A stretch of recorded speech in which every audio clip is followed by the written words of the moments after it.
Hello and welcome to another edition of AWSP News.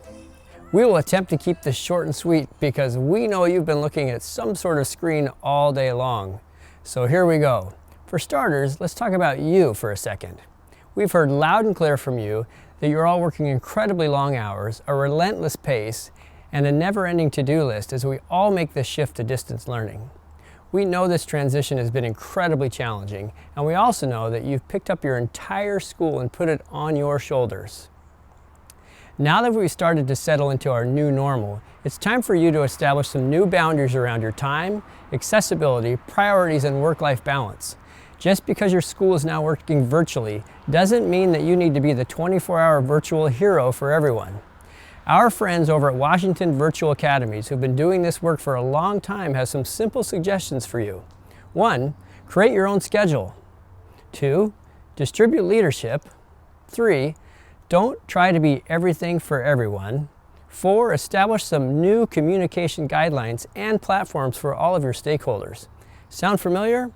These are just a few tips. Each week we will feature lessons learned from our digital veteran principals. Along the same lines, have you already found yourself buried and bored in virtual meetings after virtual meetings? Our family over at the Association of Washington Student Leaders, this shirt, specialize in building relationships with kids and adults. They have some great icebreakers and team builders for your virtual meetings. Check them out in Principal Matters and then rock your next Zoom. If you've missed this week's virtual discussion with high school leaders about planning and preparing virtual senior year-end events, be sure to check out Principal Matters for the link for Jostens Commencement Toolkit. We've got 2 blog posts with directions for access as well, and you'll find a link to one of them on our homepage rotator. I'd like to form a little task force of principals who are willing to think way out of the box with us as we move forward in this uncertain future. I think it's safe to say we will not return to what we used to call normal. We should be proactively preparing to lead education through a completely different lens. If you'd like to talk about redefining time, moving completely to a standards-based learning system, flexible schedules, virtual and in person, and other innovative ways to educate each and every student, reach out to me. I'd love to have you part of our team. This week, we got the much anticipated guidance from OSPI about grading. Please know this was a daunting task by a diverse group of educational stakeholders. Their guidance provides boundaries for districts to operate within between now and the end of the year, preserves local professional discretion, and allows space to address systems inequities, and has the power to make sure that we do no harm to the kids we serve. We have more on this topic on our blog, as well as a nice video from Superintendent Rakedahl, who put out these describing policies. As parents, we're always monitoring how much screen time our kids are being exposed to. I've got the same worries for you all right now, so I'm feeling a little guilty suggesting more. However, if you'd like to stay updated, learn something new, or challenge your thinking, be sure to subscribe to our blog. We already mentioned you'll find our thoughts on grading there, but you might not have seen the story I shared of my daughter not wanting to be defined by her SAT score.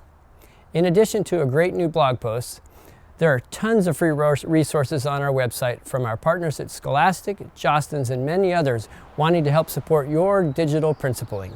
Check them out today.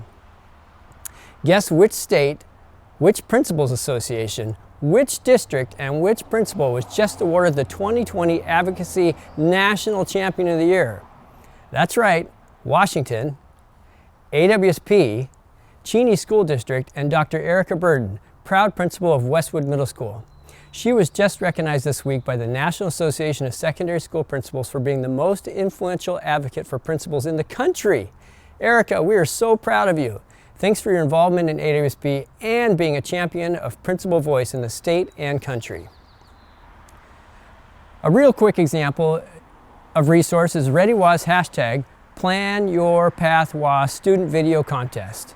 Encourage your students to enter this contest by simply sharing their hopes and aspirations via video.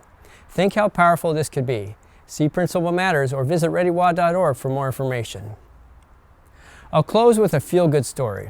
As I drove to the office this morning, I went by Olympia High School where I saw hundreds of yard signs, one for each senior with their senior photo on it, all lining the grass bordering the school. So powerful and a great reminder of our why. We are in this for kids, whether face-to-face or virtually.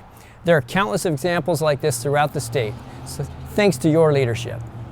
Keep it up. Remember, relationships create hope. Well, that's it from all of us here at AWSP. As always, keep up the great work for kids. And remember, your voice matters, so keep connecting with us and with each other. See you next week. Here's to